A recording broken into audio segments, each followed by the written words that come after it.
Hey everyone, Spencer Hawes here with nichepursuits.com, and welcome to a very special episode of This Week in Niche Pursuits News. We are actually doing this live on YouTube, so if you are seeing us right now on YouTube, this is live with Jared and I. If you're listening to the recording, welcome. Hopefully this all goes well. I think it's going to, but Jared and I decided, let's try this live and see what happens. We'll have the chance to interact with people chatting. And so if you have questions or comments along the way, please add that. We're going to try to talk about that as well. But we're going to do a normal episode-ish, right? We're going to try and go through and do everything that we normally do, but it is live, and so we may add some things depending on the feedback that we get. But Jared, welcome to this very special episode.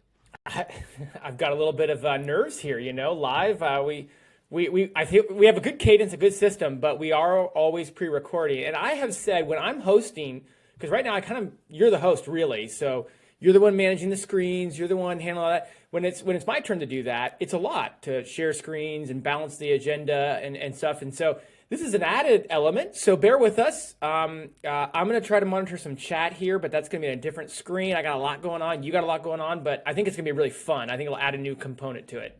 Exactly. I've got about 20 tabs open here. I look over here to make sure we're actually streaming, which we are. We've got the chat.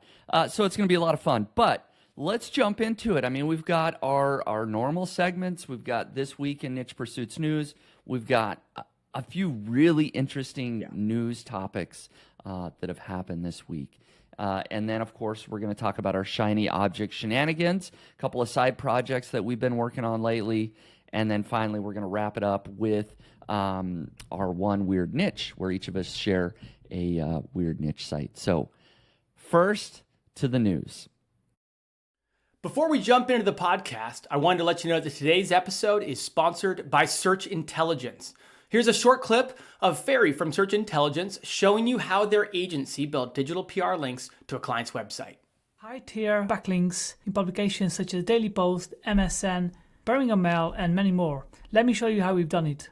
The campaign was pretty simple. We looked at the number of Instagram followers for each contestant in the Dancing on Ice show that aired in January. We sorted the contestants by the most popular ones. Now we've had the most influential Dancing on Ice contestant. Then we've also used an Instagram earnings calculator to calculate how much every contestant could make from one post on Instagram based on the number of their followers and engagement rate. Then we put these findings in a nice press release and an email, and we found the relevant journalists with a tool called Roxhill, where we looked at journalists who covered the show in the past 30 days and sent the findings and the press release to these journalists. And then the links started landing like this and this and this and many more. I hope this inspires and shows you that you can build links with simple and basic campaigns. If you want similar link building PR campaigns for your website, head to search-intelligence.co.uk and get in touch with them now. This week, there's been several interesting things. Let's kick it off with something that happened with Google. There is a bill that has come out in Canada to basically that has basically said that Google shouldn't be allowed to share Google News freely.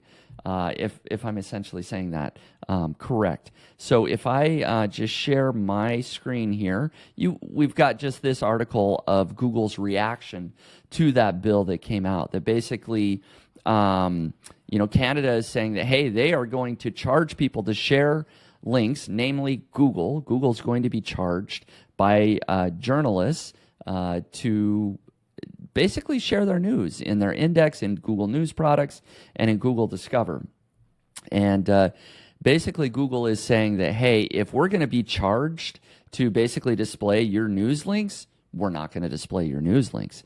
And so we're going to remove all these news websites from the Google index, and we're not going to be sending traffic to their sites. Did I get that about right? Yeah, you did. And Google's been the one in the headlines, but it's actually labeled as digital news intermediaries, which means, of note, Facebook's also affected. So Facebook has said they're removing Canadian news as well. Good point. Yeah. So basically, any digital property that's sharing news, boy, that is just seems like if I was a news website, that got a significant amount of traffic from Canadian news, I would be up in arms in terms of like, no, like let's not do this bill. Like my livelihood is based on Google and Facebook and all the free traffic that they send me. Well, So it's so odd. I mean, it feels like one of these situations where no one's winning because as a user, like, it's disrupting my patterns of getting news. As I think I'll reference Dr. Marie Haynes, who we've talked about quite a bit on the podcast. I believe she is Canadian, to be honest, and she talked about how vague the rule is. But I liked her point. She basically said, while it would be nice for Google to pay for news, I can't imagine the complexities of making and maintaining agreements with every Canadian news organization in the index. And it's likely just easier for Google to simply get rid of links to Canadian news than to tend to navigate those complexities. If this goes forward, what happens to Canadian journalism? I mean, I don't want to be too blunt, but I think it is going forward. I think it's gone forward.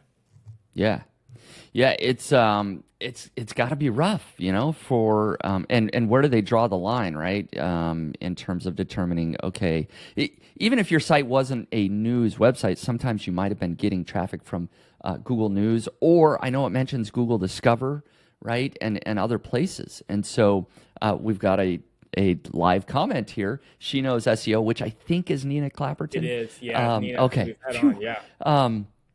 She says it sucks She's for us Canadian, too. Canadians. Yeah, she's Canadian too. And so it's no fun for Canadians that they've got to deal with this. Yeah. So something to keep your eye on very closely, not just for Canadians, exactly, but worldwide, because this could be the first domino of many countries that decide to do something like this. So this is news. This is, we'll see what happens, but that's where we're at right now. And not to draw too many conclusions, but Canada and Italy were the ones that were strongly opposing ChatGPT, OpenAI, AI as it is. We've got this now. This isn't AI. This is different.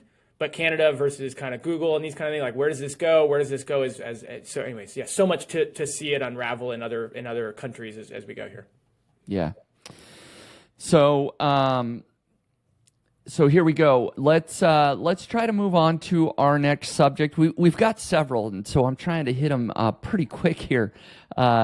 So next up, Twitter has made a lot of changes quickly now that Elon Musk has taken over several months ago, and one of those changes is he was trying to limit the number of bots and other people that were crawling Twitter for wrong purposes, to try and use it for their own purposes. And so in limiting that, he actually made a mistake, and he limited Google. And so Twitter, this is a tweet from Glenn Gabe that basically shows that, hey, there was a massive drop in the visibility index for Twitter in Google. And I know there's been other graphs that basically show that, hey, it went from, I don't remember how many millions of URLs that were indexed in Google to, drastically reduced. And so their search visibility dropped significantly within a couple of days, within the first day. But within a couple of days, Twitter made the decision, hey, this was a really bad idea. Let's reverse that. We actually do want to be indexed in Google. And so sort of just a very public display of a big SEO fail made by Twitter. It's just, I'm going to record this for future clients when we talk about when you're redirecting sites, when you're migrating sites, how things can go terribly wrong with one press of a button without realizing it. And again, there have been situations in the past where brands have purposely made changes and Google is no longer able to crawl. This isn't one of those. Twitter made a mistake. They've to your point, right? They acknowledged it and they've actually reversed it. It's just going to take a little while for the reversal to happen. Right. Exactly. And so I guess that's what happens when you make a lot of changes quickly in a business. I don't know what their internal SEO team looks like, but this seems like one that should have been avoided, but they quickly made that change and that turnaround to get it indexed back in Google. That's kind of important. So related to Twitter, I think it's perfect timing to move into, boy, we've got a new Twitter competitor, and by none other but than Mark Zuckerberg, which is kind of hilarious because not only are they talking about publicly fighting each other in a cage match, Elon Musk versus Mark Zuckerberg, but now they've got a product going head to head, if as though Facebook wasn't already head to head enough with Twitter. Now they have something called Threads. And those that use Twitter a lot know that Twitter Threads are a thing.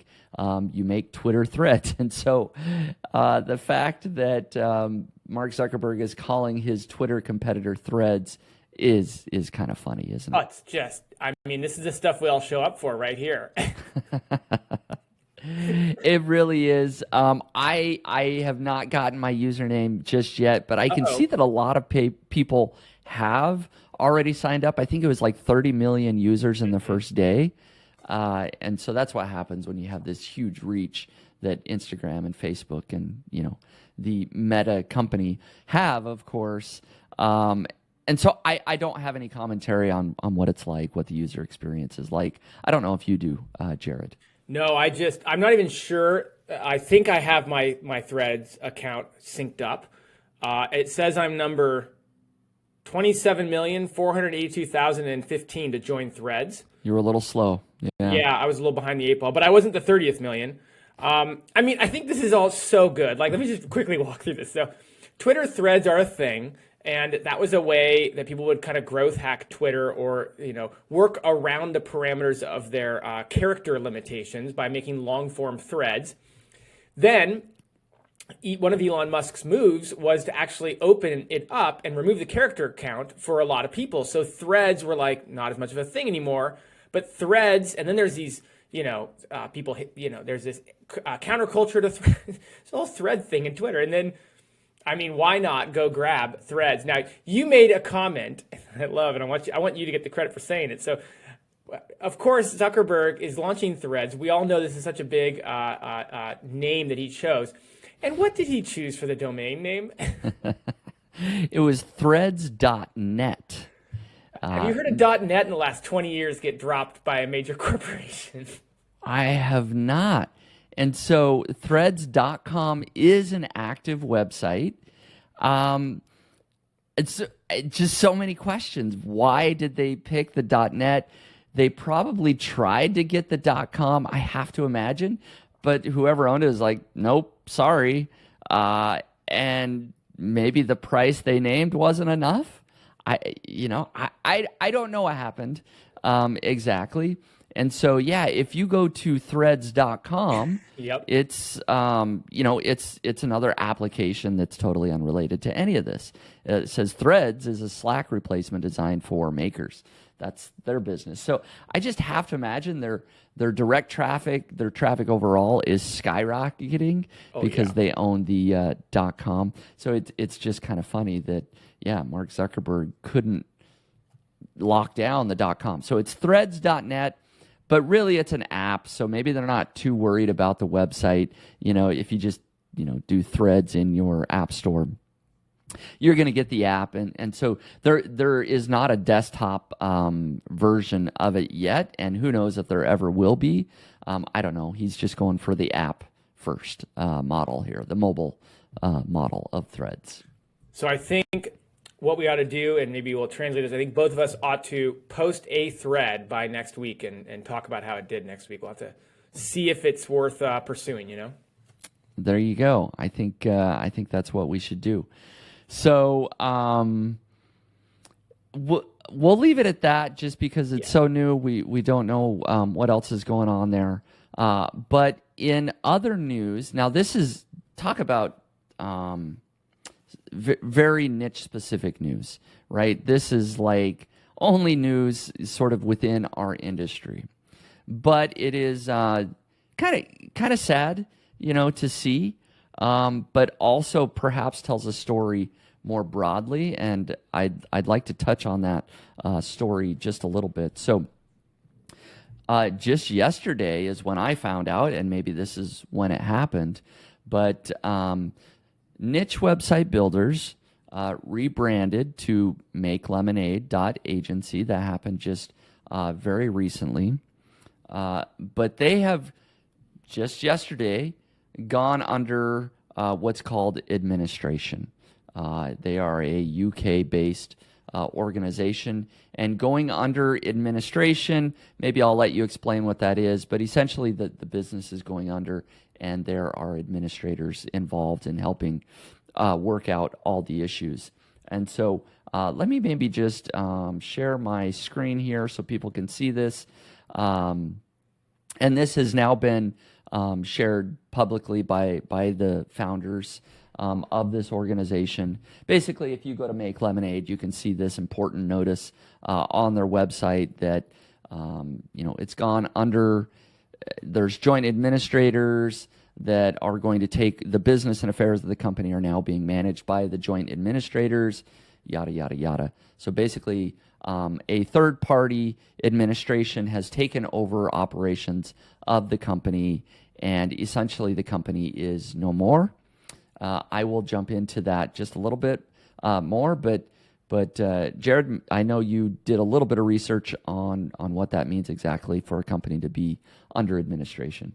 Yeah, it's a UK thing. So being based in the US, I was a little fuzzy on it. And, when you read about it, you're like a little bit, like the commentary is very much like they're going away, they're gone. But when you read about it, it's like, is it not? So I reached out to a couple of people. I talked to Sammy Ellard King, who owns a finance website based out of the UK, upthegains.co.uk. And I asked Sammy about it. So Sammy did give me a nice response that I thought I'd read out loud, just in case you don't understand exactly what it means. So according to Sammy, it's essentially when the business goes bankrupt and runs out of money, but still has financial obligations to pay or outstanding debts of a considerable sum. This forces a business to have administrators appointed to handle the sale of assets or the entire business in order to fund that debt. They also make sure the essential debt like tax and government debt is paid back.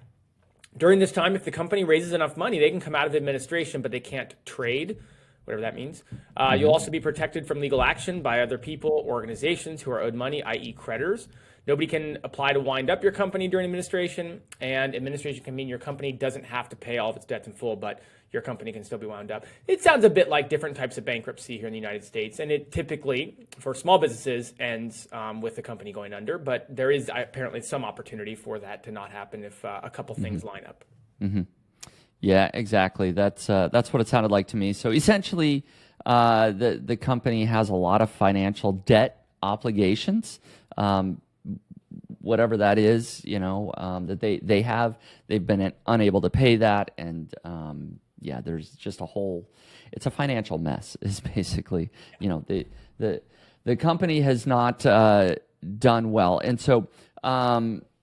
The founders of the company, Adam Smith and Mark Mars, they have shared now publicly kind of what has happened a little bit.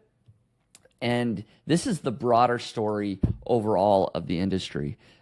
So they are a content agency primarily, right? That's a lot of what they do is they are producing content for niche website builders, people that want to build niche websites. That was their target market. You would hire them as an agency to write the content.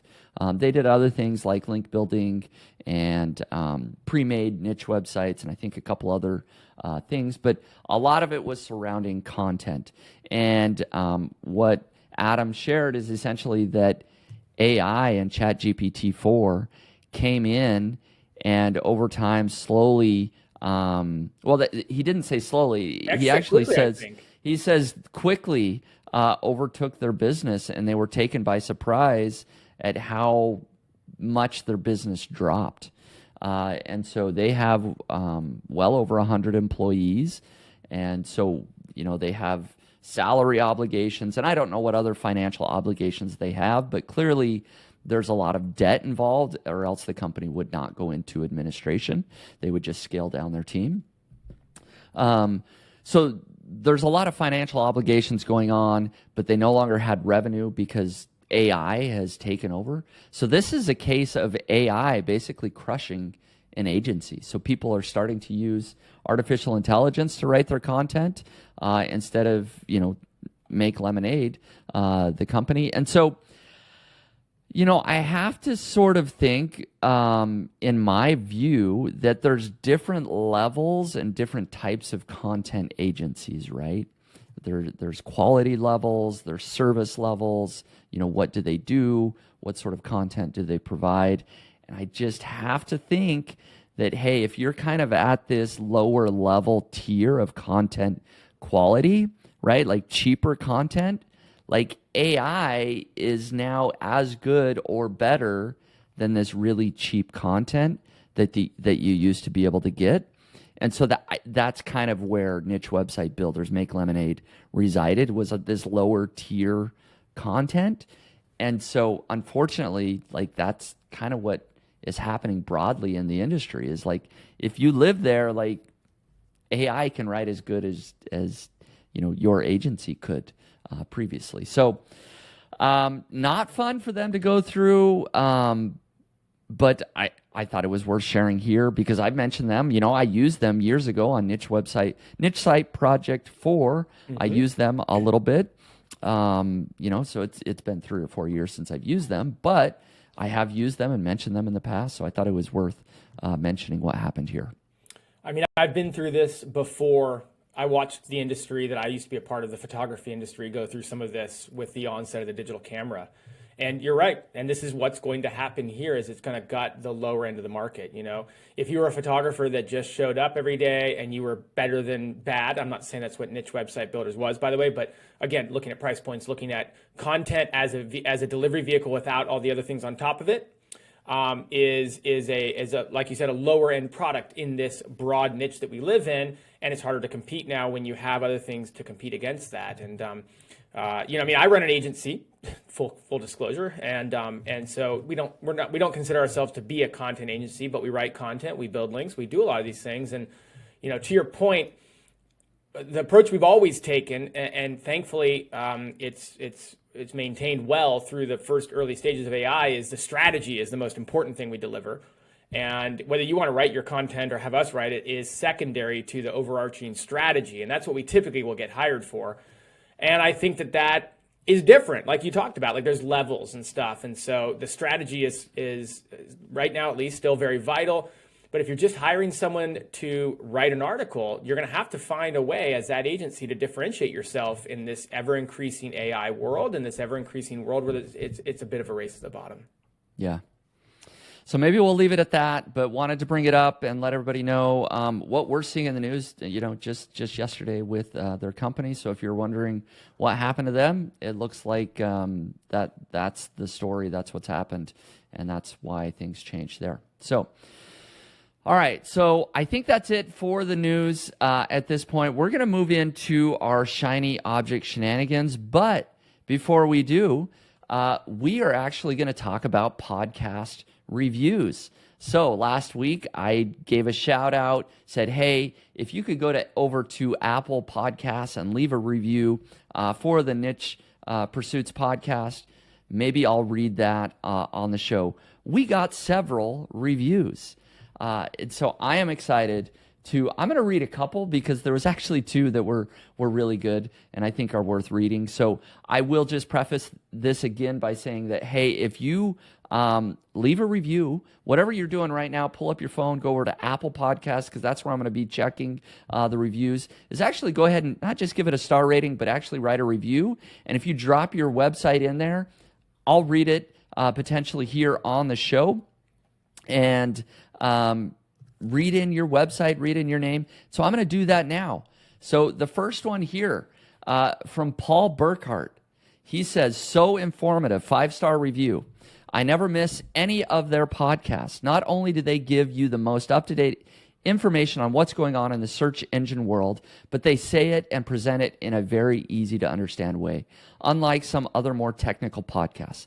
I've been building my website, freewateradvice.com, for 4 years now, and I'm sure it wouldn't be doing as well as it is without the help of Niche Pursuits.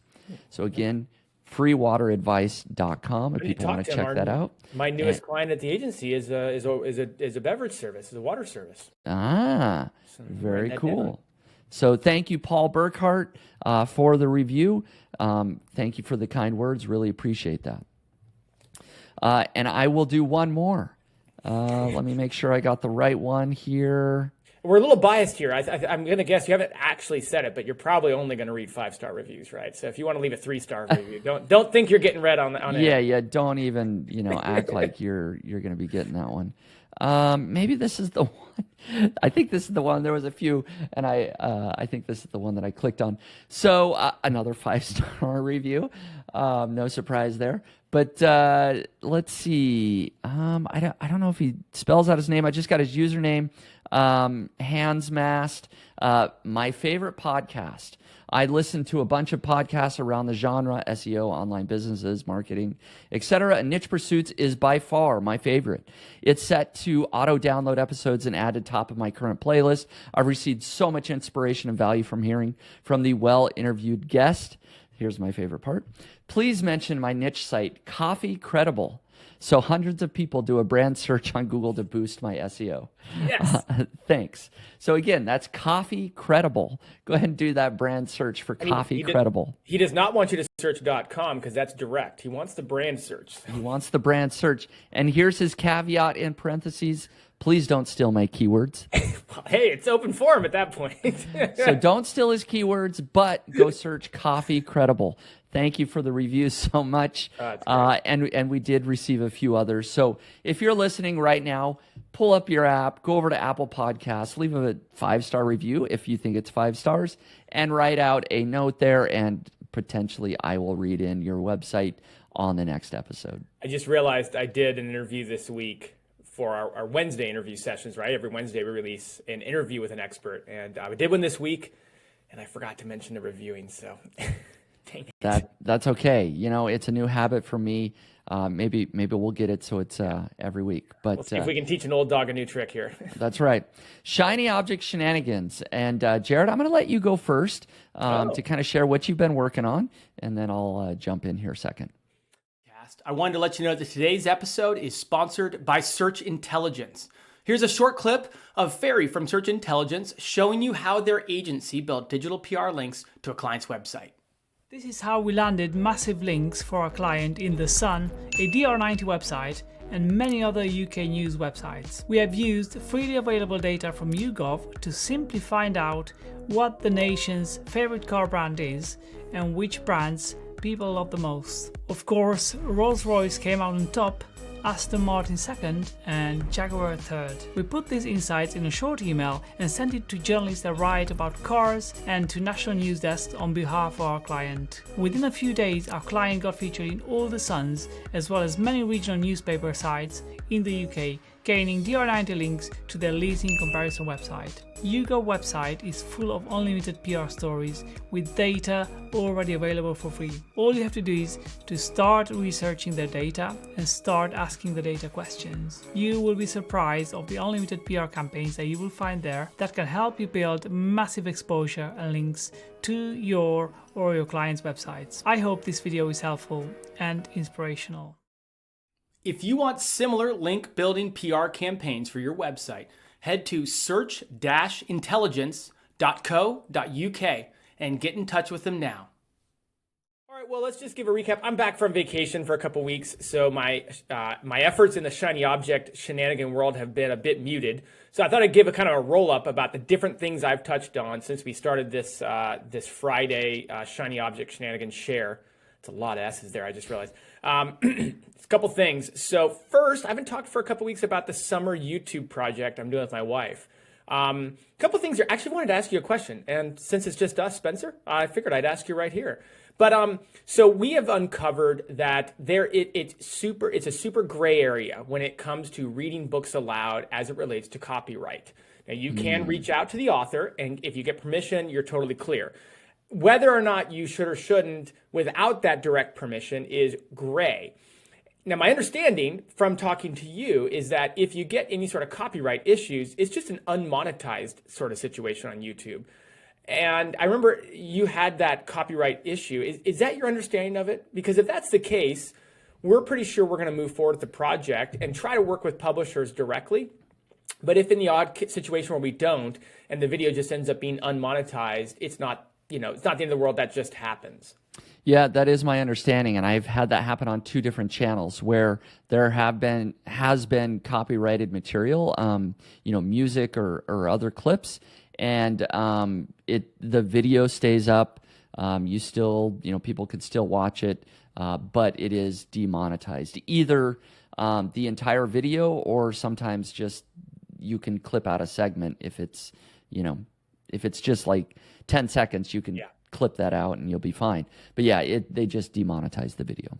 So in general, the idea is that there's so many other benefits that come from being on YouTube, and there's so many benefits if you do work directly with the publisher. There's obviously the full benefits of YouTube and the monetization stuff. So, pretty sure we're going to be moving forward with it, but it did go, we did have to look into that, right? Like that's just something you got to look into, and in our due diligence and research that came up. I mentioned it a couple weeks ago, so we spent a little time deep diving it, but that should start happening. Now that we're back from our trip, we should start being able to record some videos. So I'll update on that.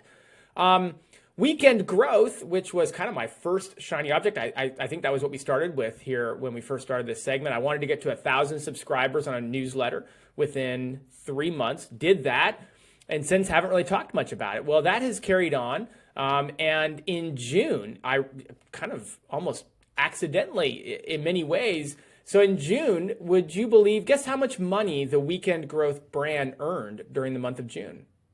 You're asking me how much did... I've been talking a lot about influencers, how much we've been earning the first 30 days. I mean, any guesses?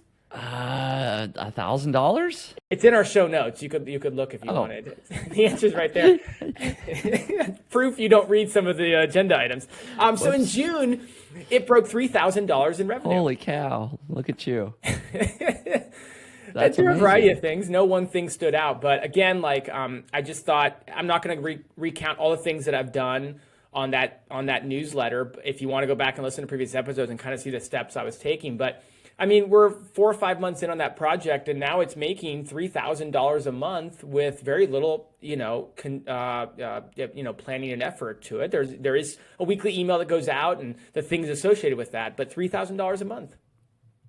That is impressive, and yeah, I should have read the show notes ahead of time. But that's a lot of sponsorships, right? I think primarily coming through newsletter sponsorships, which is great. The sponsorship market is fascinating to me. There is just so many opportunities that are often left on the table, especially with niche website people, right? Yeah. That often we just think about display ads, affiliate revenue, but you can have sponsorships directly on your website.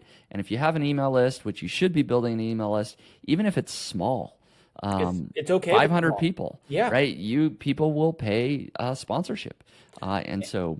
Yeah, and I shared how we do that with the case study website that we talked about when you interviewed me on the podcast a couple months ago. And it's the exact same strategy playing itself out, right here with Weekend Growth all over again. So anyways, again, if you're thinking about starting a newsletter for your niche site or for even an environment you don't have a website for yet, and you're thinking about the ways to monetize that, hopefully that's some encouragement for you. I just started that this year in 2023. And it made $3,000 in June. And now let's just finish off on my side with an Amazon influencer update. So last week we had broken 30 days, broken $1,000. The first 30 days was $1,025. Now a week later, so I did get to upload some videos this week. So I'm up to 270 videos. Want to hear the number you're at? Let's see if you and I are always neck and neck. And then it's averaging now for the past 30 days, 1 week later, $1,607 in the last 30 days. Wow. That is amazing. Yeah. It's continuing to go up like we predicted it would last week. And then, finally, and I'd love to get your take on it, the buzz on the street is that Amazon Prime Day should really help kick sales up, and that's launching next week, I think Tuesday, Wednesday. So we'll have to see. But by next Friday, I should have some results for how Amazon Prime did for our Amazon Influencer program. So. Yeah, no, I'm excited for Prime. That definitely should be a bigger day. I assume also, for the Amazon Influencer program should be big, so it should be fun. I'm stuck here at 261 videos. So I think I have a bunch in the queue that just need to be uploaded. I got you by 9 videos this week. You've got me, and I'm really close to $1,200 in 30 days rolling. And so your videos are earning more per video a little bit. Yeah. A little bit. I'd love to hear, because we did launch a podcast this week on the Amazon Influencer Program. We interviewed Matt Donnelly. Next week, we have another video. So I don't know if anybody's watching right now and enjoyed Wednesday's episode. If anybody's taken the plunge, dove in, signed up, and like that, love to see in the comments. I see we have Ken Savage here saying hi. Josh is in there commenting. But anyways, if you share some of your shiny object shenanigans with us, since we are live for the first time ever. Yeah. And I know that I have heard some people both in my Facebook group and on Twitter that basically said, hey, they started doing the Amazon Influencer Program after you and I started talking about it because they hadn't heard about it. They signed up, they've joined, and now they're doing it. So we have influenced several people to join the program itself. And we don't get anything from this. I just think it's really cool. You were the original one. I will fully claim that I did not know about it, and I was, when you first shared about it, I was like, what is this? But I just couldn't help take the bait after a couple weeks of it. Yeah, it just trying to feed my own curiosity is really why I jumped into it. Saw other people doing it. It's like, man, what is this thing? Let's see if I can make any money. And yeah, here we are, both of us over $1,000 a month. We've got Haley Gordon saying that she's going to start up with it soon. So awesome. Good to have people live in the chat. It's kind of commenting fun. Here as well. And so we're 30 minutes in. I think we haven't imploded yet. So as far as I can tell, people are still commenting. I think the stream is still going. So far so good. I feel like you had one other thing you wanted to mention, or was that it? That's it. That's it. I already took up enough time. So it's right. There are updates on the YouTube project, Weekend Growth, and Amazon Influencer. And according to our agenda, it's now over to you for RankLogic. I just can't help dig a little bit there. Perfect. Yes. Let's stick to that agenda that we all review carefully. RankLogic. Yes, I launched RankLogic just over a week ago. Actually, I think it was the day we recorded. It was 2 hours before the day we recorded, right? Like, yeah. You basically pressed launch, and then we started recording. Exactly. And so here we are, just over a week later. It's doing really well. Okay. I won't share the exact numbers, but it is doing very well. I'm very pleased with the results so far. I actually did a YouTube live, my very first YouTube live, just a couple days ago, which is what gave me confidence to do it here today. Your second one of the week. But that was actually kind of fun. I shared a YouTube live on how I'm using AI content in my business, and then how I'm analyzing that content using RankLogic, of course, right? Using RankLogic to kind of group just my AI articles together to see how they're performing in Google, and then how I use RankLogic to dive into additional keywords that those articles might be ranking for, to either optimize the article better, or maybe, hey, there's a new article idea based on that data. So I launched the product. It's done very well. That gives me confidence to continue reinvesting in the project, to have new features coming out. And we have several new features in the pipeline that will be coming out very soon that we're going to be working on. And so I will just say that because this is live, you do have time to get in on the launch price. I had a discounted price running. I have a discounted price running right now. It's like $30 off the regular price. So people want to lock that in. The pricing does end tonight at midnight. It will be the lowest price that I ever offer RankLogic at. So if you want to check it out, it's ranklogic.com. You can go over there and check it out. Can I ask a question I had that somebody actually asked me? I didn't know the answer. Is it lifetime, or is it a yearly like Link Whisper is? It is an annual subscription.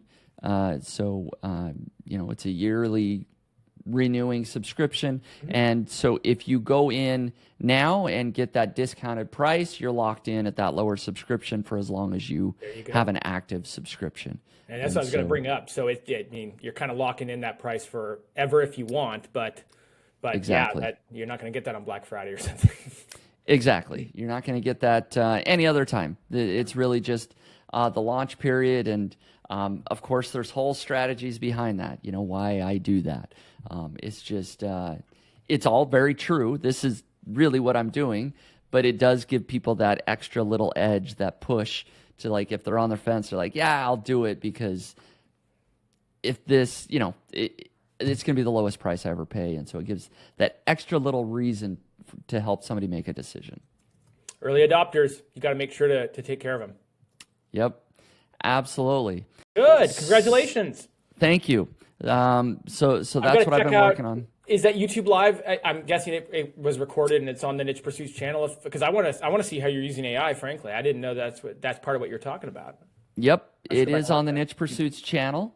And I'm still learning about the live because I think if you go to my channel, it actually may not show up directly under the videos page, but it is getting. Does it? Yeah, it does. Okay. It did well. Look at that. You got a lot of people there. Yeah. It's had some close to 3,000 views or something like that. Oh no, you're right. It doesn't show up in the videos section. It shows up on your homepage. Interesting. Yeah. Okay. Yep, you're right. Yeah. But yeah, it's getting recommended to people. So yeah, people want to check out that. I did this live training. It's almost an hour long training of how I'm using AI in my business. Go over to the YouTube channel and you can find that and learn how I'm doing that. So you're doing YouTube Shorts for Niche Pursuits too, I see. I did a couple of shorts. I go to our page once in a while. That's right. None of us are paying attention to what's going on in the business. There you go. I'll ask about shorts later. Sorry, I don't want to derail you. That's all good. So let's go ahead and move on to our next segment here. And since I think it's your turn, we'll rotate. I just went. And so we'll let you go first. I'm going to pull up your site here now and let you jump into it. What do you got for us? It's always a good sign when you chuckle as you're clicking on the link. So we're in the one weird niche section. This is the section where both Spencer and I bring a weird niche to the table. Now, it could be weird just in how weird the concept is. It could also just be a weird way to make money, right? Like, it's not a weird idea, but it's weird that it's making so much money or getting so much traffic. But in this case, the weird niche that I'm bringing to the table is Weird Wild Pizza. And the URL there is weirdandwildpizza.com. And as the tagline says, this is pizza for weirdos. It is a website dedicated to featuring all sorts of weird pizza concoctions. They have a loaded nacho pizza. They have pictures of a coffee-rubbed beef pizza, a buffalo cauliflower, which I feel like I've had before, by the way, spicy mustard and broccoli, shrimp cocktail, and they just actually share recipes on this so you can make these weird pizzas. Some of the facts on it, since I know we always like to talk about that. Let me get over to my notes here. It's a DR6, so it's not a very authoritative website, but it ranks for 4,700 keywords. Nice. It ranks on the first page for a ton of keywords. It ranks for a lot of images, and so we haven't had a website, at least that I can think of, that we've featured here in a while, that does really well for image search. And so a lot of the images, I didn't dive into if they're tagging them well, naming them well, using good alt text, but they rank for a ton of images. Cheeto pizza, falafel pizza, pizza chicken nugget, chicken and waffles pizza, cacciatore pizza, corn on the cob pizza. These are all #1 rankings that they have here. And so it doesn't seem monetized. I don't know if it was just on my end. They have all these advertisement spots on the right. Maybe it is showing up on your side. It wasn't showing up on my side. Maybe, they have an ad at the top there. Okay. Display ads. Yeah. Yeah, it looks like I wasn't getting the display ads, but they have display ad spots. They also have merch they're selling. So, anyways, sorry, I'll stop. It's first take here on weirdandwildpizza.com. I'm still trying to figure out exactly what the website is all about, because I just clicked on their More Magic tab, Pizza Magic. So they've got, I guess, pizza jokes, hypnotic pizza, time-lapse pizza. I don't know exactly what's going on here, but it's It's a weird niche site, that is for sure. But I think primarily that somebody is behind this, actually making the recipes, taking pictures, and sharing. His name is Papa Za. Papa Za. That's apparently Okay. who is behind this website.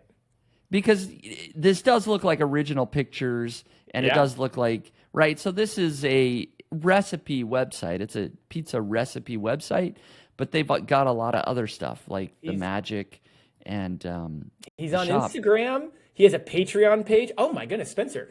2,798 followers on Instagram. Whoa. Oh, we got a YouTube channel here. Hold on. Let's dive into YouTube. Hopefully it won't start playing. Okay. Oh, man, this is a built-out YouTube channel. 1,250 subscribers and 312 videos. Wow. And Yeah, the merch you see on the screen there. Yeah, I saw some videos, and so looks like they are creating the videos themselves. Become an official weirdo. Location is Canada. So we've got a lot Canada. of Canadians making the waves this week. I love it. I think it's cool. Weird and wild pizza. And you said how much traffic were they getting from SEO? What is Oh, it yeah, let me look Ahrefs here. I show? said the number of keywords. Yeah.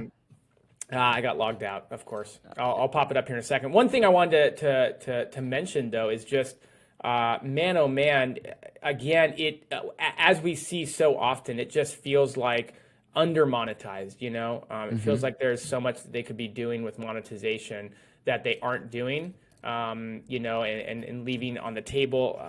But again, this is an example where they are making the attempts. They do have display ads. They do have merch. And so, you know, even when making the attempts, it still does feel like from afar, like they're actually leaving a lot of money on the table. So traffic estimation, 4,100 a month organic. I didn't go to SimilarWeb, though, to see if they're getting any social traffic.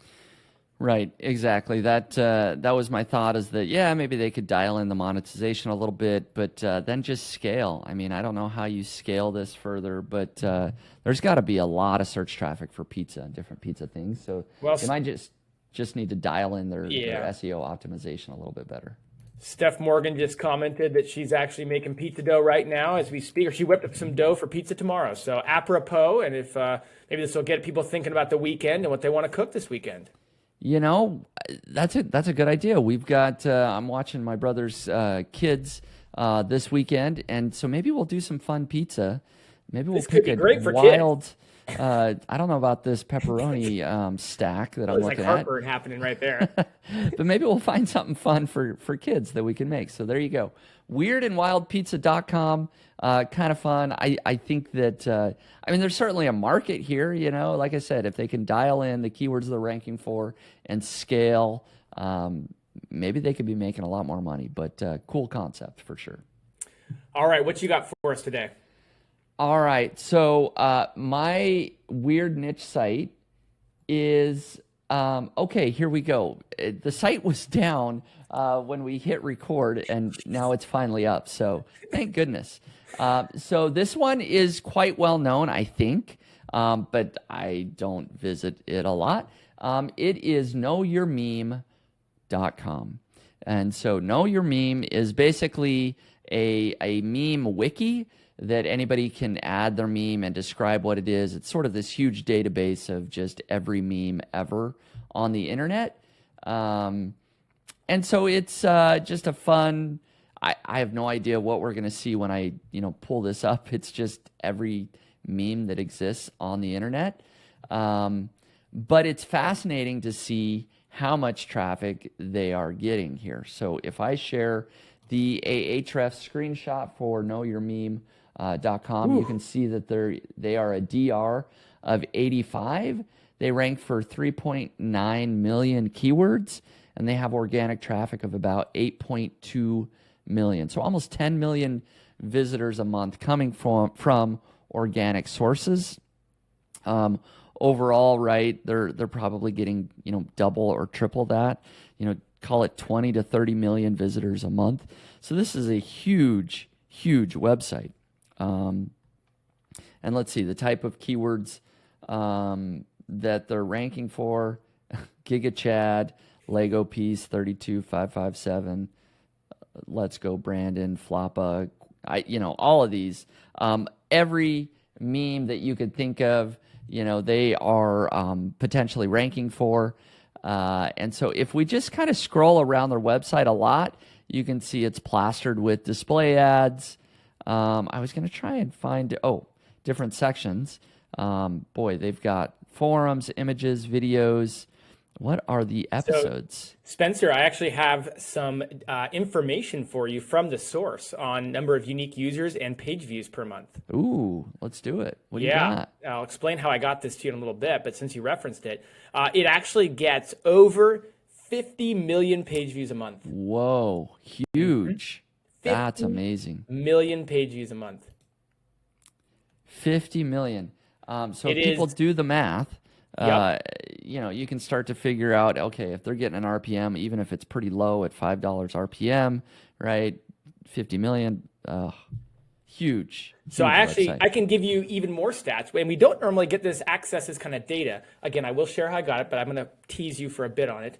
Okay. But this is real data, so I'm not making this up. Let me share a couple more things with you. Actually, can I do this? How do I share the link? How do I share the URL with you? You can. Let me put it in the chat on YouTube. The chat. How's that? Oh, well, you can share it with everybody. Yeah, I'll just share it with everybody. Okay, here we go. Let's do it. Hopefully this works. All right. Yeah, well, I just did it. So get some more details on Know Your Meme. So this is a brand that actually owns it. Literally Media is the brand that owns it, and they actually share stats because it's good for advertisers. And so a couple of interesting stats here are that it's 77% male traffic, 50% from the United States.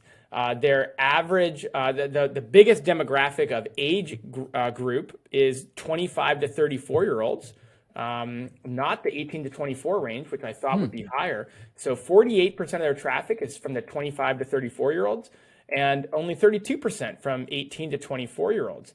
And so there's a couple fun stats there. There's more if you want to know more, but the brand that owns it is, and we see this a lot every week. We look at some of these really cool websites and see that they're owned by these big media brands, and it's just very interesting. Yeah. Now, what's that link that you shared? I'm not seeing it on my end on the chat. Maybe it showed up, and for whatever reason, I'm not seeing it. I hope it's there. I might not have shared it. I just wanted to check that out and see the source. Here, I think I can put it right here for you. Put it in our own chat. Our little chat there. Yeah, go ahead and see if you can pull that up there. Sorry, folks. We're still learning this live thing, so we're kind of making it up as we go. Here, I'll see if I can post it on the chat. There we go. I see it. Okay. I see yours. Yeah, Literally Media. Let me share this. Okay. Wow. Okay. So yes, this is another conglomerate that has tons of brands. Know Your Meme, 50 million page views, all these stats. So cool.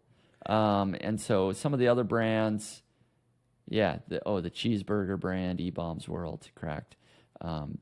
So there you go. Fascinating. What I like about these brands, not only that they're huge, but that often means there's a lot of subcategories that could be tapped in and perhaps dominated by smaller players.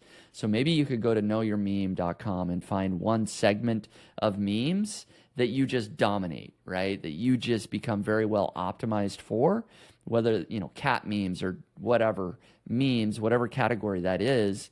And if your whole site is really the authority on that one segment, maybe you could outrank them and do a little bit better for that one sub niche. So that's one strategy that people could maybe take away from this is find a sub niche on this, see if you can tap into that and shave off some of that traffic. Get yourself 1 million visitors instead of 50 million. Another thing that this is what it made me think of is like we all have our websites and they all have their categories, right? And then what if you could just add a meme kind of category or topical silos that relates to your niches? So you don't start a niche on memes, but you add it. I mean, clearly there's so much search traffic around memes, and in your specific niche, making a section or a category on memes to get traffic, you could use that on social, drive a social brand, use that to increase a social accounts and these kinds of things. Yeah, absolutely. There's always a good idea to look at who's successful out there, see if you could implement anything that they're doing. And so there we go. I think we got through all our segments of the show, Jared, and so far everything is still working. We haven't broken the process here. So apparently I'm not allowed to chat. Besides that, I think everything worked perfectly. Yeah, exactly. So thank you, everybody who joined us live here. Thank you, everybody who's listening to it recorded. This has been another exciting week here in This Week in Niche Pursuits News. We covered a lot of subjects, a lot of ground. There's always things that are changing in the SEO and digital marketing landscape. So we're happy to be here and share, what's going on, what we're up to, and what's working out in the niche website world. Again, if you enjoyed the show and would like to leave a review, go over and do that on Apple Podcasts. We'd appreciate that very much. Or if you would like to follow along with Niche Pursuits, you can go to nichepursuits.com/newsletter. You can get on the email list, and I'll be sure to send you what's happening in the Niche Pursuits world as well. So, Jared, thanks for joining me again today. Any closing thoughts from you? I mean, perhaps lost in the fact that you and I were kind of winging it with this whole live thing is that like you mentioned, there were a lot of really big news items this week. So it was a busy week in the news. Now, whether we go live again, I don't know. We're going to have to talk about that. We'll have to see what people think. But yeah, that was fun. But we'll be back again next week for the news. And if until then, have a great weekend. Yes. Thank you, everybody, for listening. And like Jared said, have a great weekend. Today's episode is sponsored by Search Intelligence. Here's a short clip of Ferry from Search Intelligence showing you how their agency built digital PR links to a client's website. Do you remember this campaign? It was all over the news. It is the most intelligent royal campaign. With over 100 links generated in the world's biggest online publications, this is one of the most viral PR campaigns of 2021. This is how we've done it. The methodology was pretty simple. We looked at the QS World University rankings for the institutions attended by key members of the royal family to discover which royal is the brightest of all. Meghan Markle came out on top, followed by Kate Middleton and Prince William. We put these findings in a press release and sent it to mainstream media and journalists who write about royals. From Russia to the UK, the US, Vietnam and Japan, this story got massive coverage, landing over 100 links and created a massive buzz on social media. Simple research, but a great story that journalists love to write about. I hope this will put you on fire and will give you inspiration. If you want similar link building PR campaigns for your website, head to search-intelligence.co.uk and get in touch with them now.